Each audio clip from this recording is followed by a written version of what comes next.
I now give the floor to His Excellency Wang Yi, Special Representative of President Xi Jinping, member of the Political Bureau of the CPC Central Committee, and Minister for Foreign Affairs of China.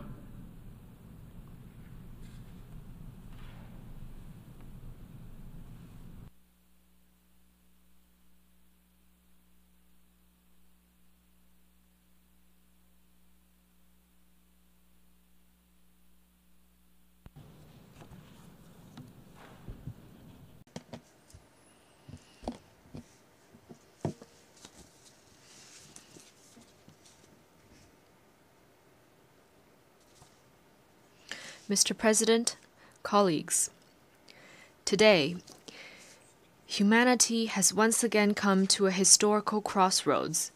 We are facing a changing and turbulent world. Challenges of insecurity, imbalanced development, and ineffective governance are increasingly prominent. Hotspot conflicts, major country confrontation, and geopolitical tensions keep emerging. The future of this planet is becoming a cause for growing concern. Meanwhile, we are also embracing a world full of hope. Multipolarity and globalization have become the unstoppable trend of our times. The aspirations of the Global South nations for modernization has never been stronger. Our stride toward modernization has never been more steadfast. This institution, the United Nations, embodies the aspirations of people across the world for lasting peace and common prosperity, and bears witness to the glorious journey of the international community coming together in pursuit of progress. President Xi Jinping stressed on multiple occasions that the role of the UN should be strengthened, not weakened. Amid global transformation not seen in a century, what China calls for is to follow the trend of the times, keep to the direction of human progress, and make the right choices of history. What China proposes is to uphold peaceful coexistence and put in place a security architecture that ensures enduring stability, uphold openness and inclusiveness, and foster a development paradigm that promotes shared prosperity, uphold harmony without uniformity, and adopt an approach to civilizations that promotes exchange and mutual learning, and adopt fairness and justice and develop a governance structure that pulls strengths for shared benefit. In today's world, the security of all countries is tied together. In face of various kinds of global challenges and risks, no one can stay immune or enjoy security alone. Countries need to be guided by a vision of common, comprehensive, cooperative, and sustainable security. We should respect each other's sovereignty and territorial integrity, take the legitimate security concerns of others seriously, and resolve disputes and differences through dialogue and consultation.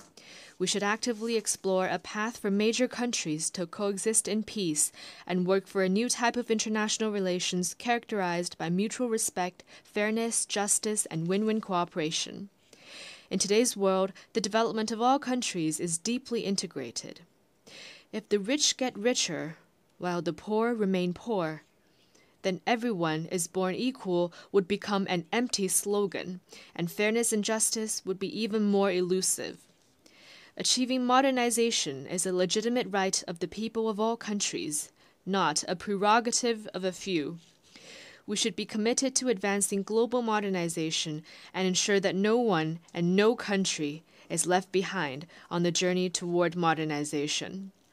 We should advocate a universally beneficial and inclusive economic globalization, unequivocally oppose unilateralism and protectionism, and help developing countries leap over the development divide to maintain the vitality of global economic growth. In today's world, each civilization has its own strengths.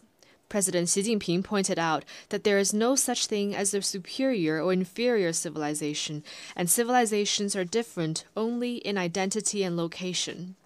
We should respect the diversity of civilizations and strive to replace estrangement and clash of civilizations with exchanges and mutual learning. We should advocate humanity's common values, namely peace, development, equity, justice, democracy, and freedom. Refrain from conducting values-oriented diplomacy and oppose ideology-based confrontation. We should respect each other as equals and help each other succeed with an inclusive mind. In today's world, countries should all enjoy sovereign equality. As a large number of global South nations are growing with a strong momentum, gone are the days when one or two major powers call the shots on everything. We should advocate an equal and orderly multipolar world and see that all countries, regardless of their size, have their own place and role in the multipolar system. We should practice true multilateralism, oppose hegemonism and power politics, and make international relations more democratic. We should follow the principle of extensive consultation and joint contribution for shared benefits and make global governance more just and equitable. Mr. President, peace is the most precious thing in our world today. You may wonder if there is a path leading to peace. In fact, peace is the path.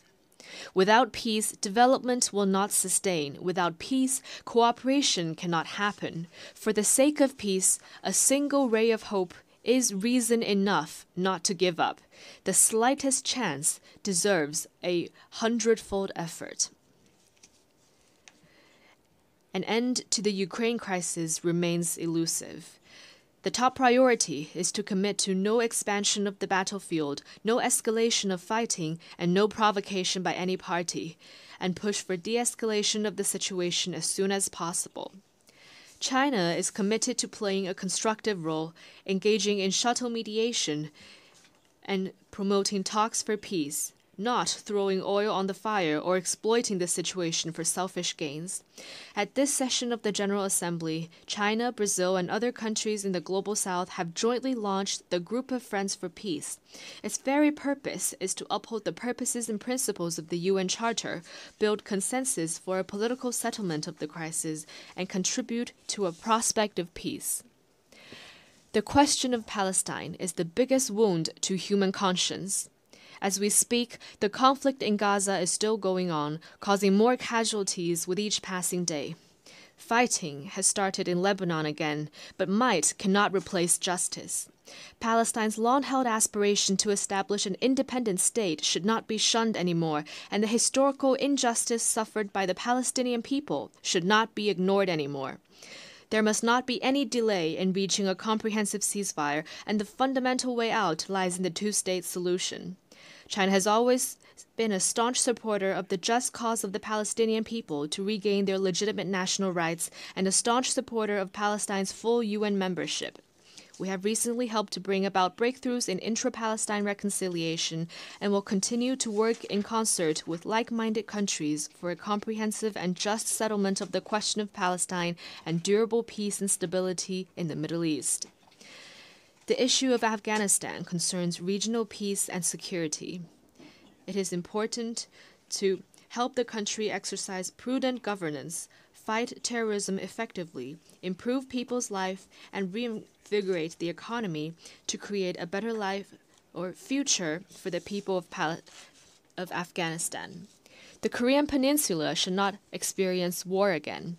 The important thing is to make persistent efforts for de-escalation, commit to seeking solutions through dialogue and consultation, realize a transition from the armistice to a peace mechanism, and safeguard peace and stability on the peninsula. China is deeply aware that Asia needs stability and development and opposes division and conflict. As an important origin of human civilization and a key engine of global growth, Asia has the wisdom and capability to stabilize the situations through regional cooperation and handle differences properly through dialogue and consultation.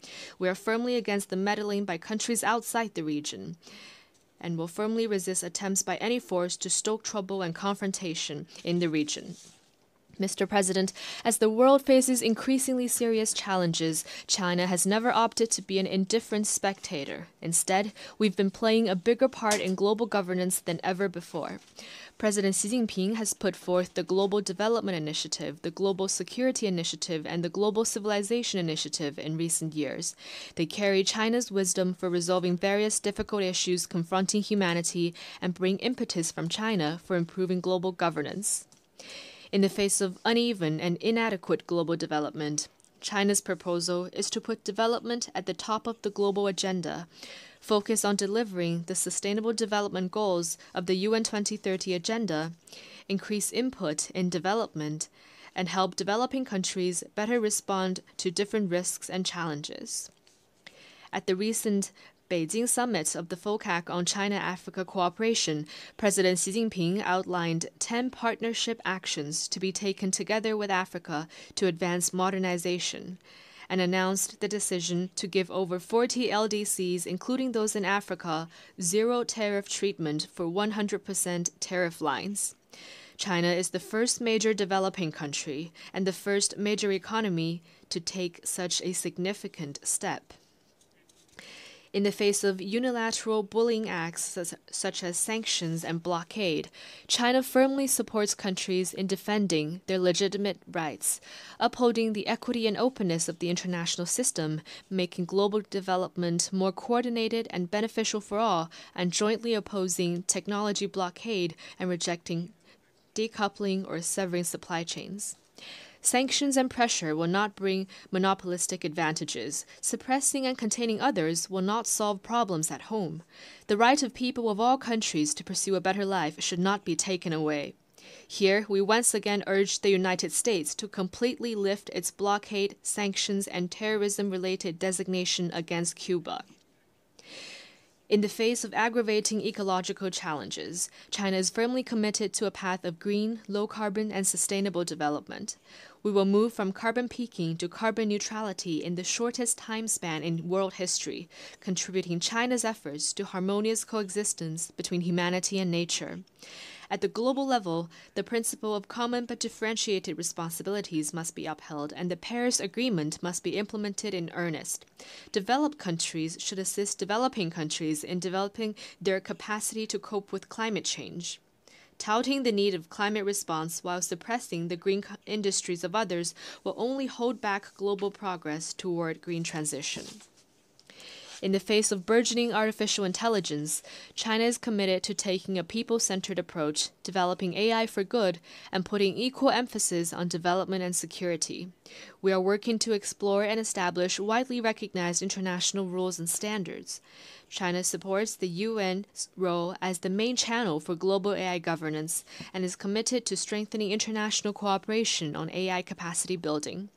China has put forth the AI Capacity Building Action Plan for Good and for All, and we are ready to make more contribution to the sound, orderly, fair, and inclusive development of AI.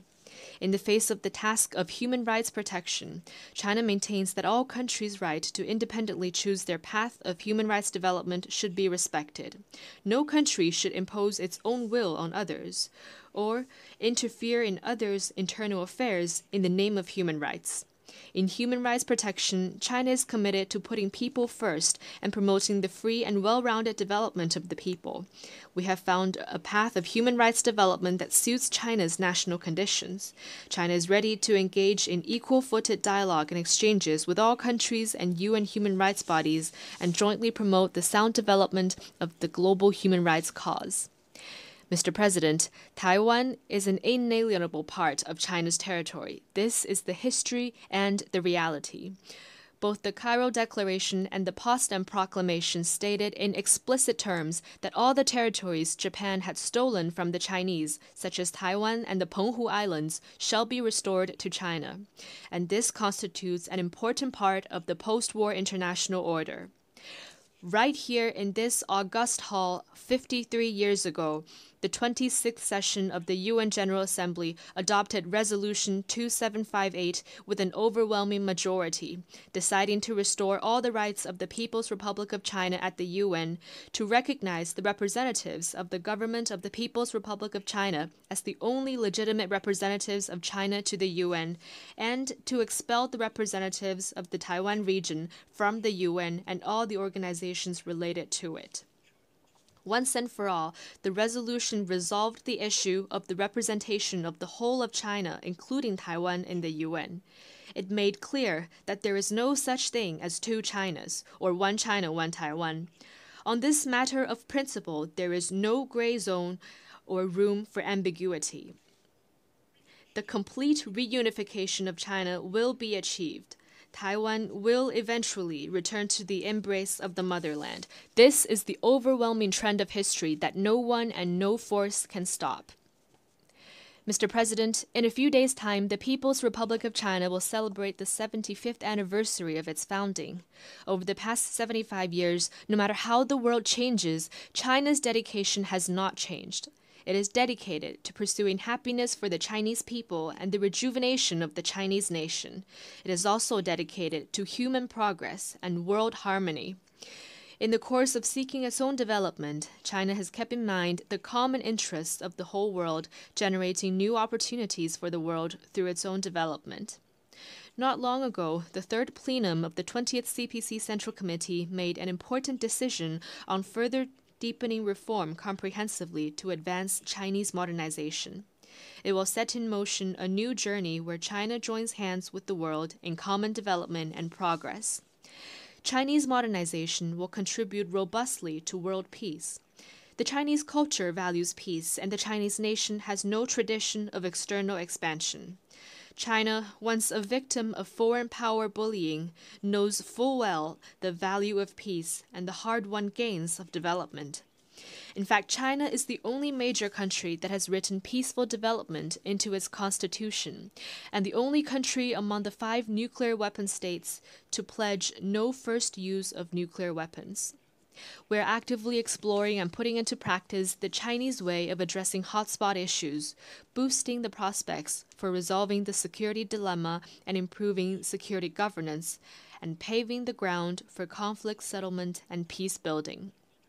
Every step in China's development is an increase in the force for peace.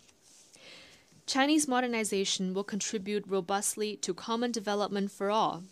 China does not only care about its own development, we are ready to develop hand-in-hand with all countries. By further expanding high-standard opening up, China is aligning proactively with high-standard international economic and trade rules to foster a market-oriented, law-based, and world-class business environment.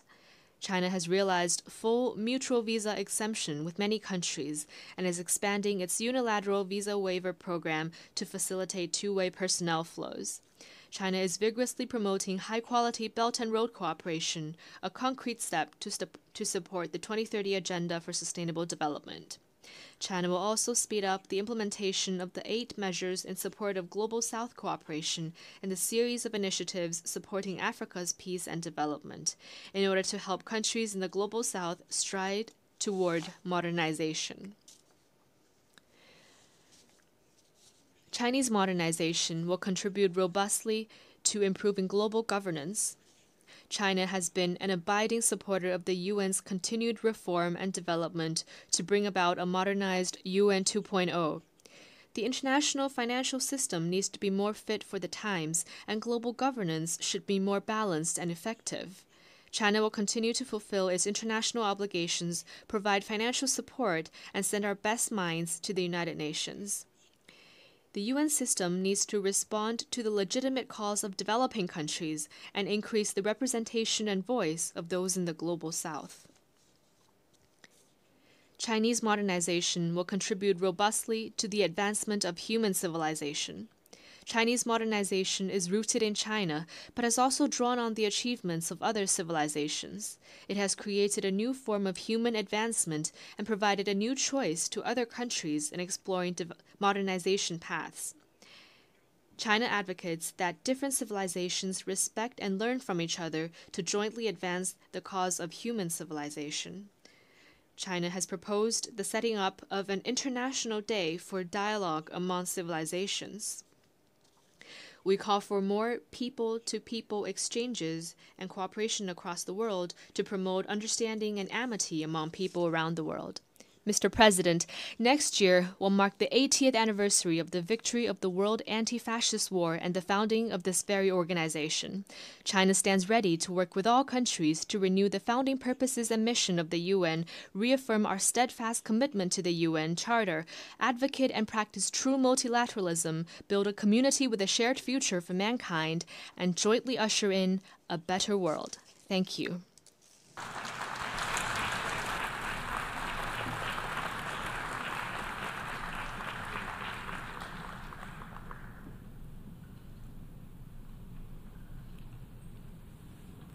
I thank the special representative of President Xi Jinping, member of the Political Bureau of the CPC Central Committee, and Minister for Foreign Affairs of China,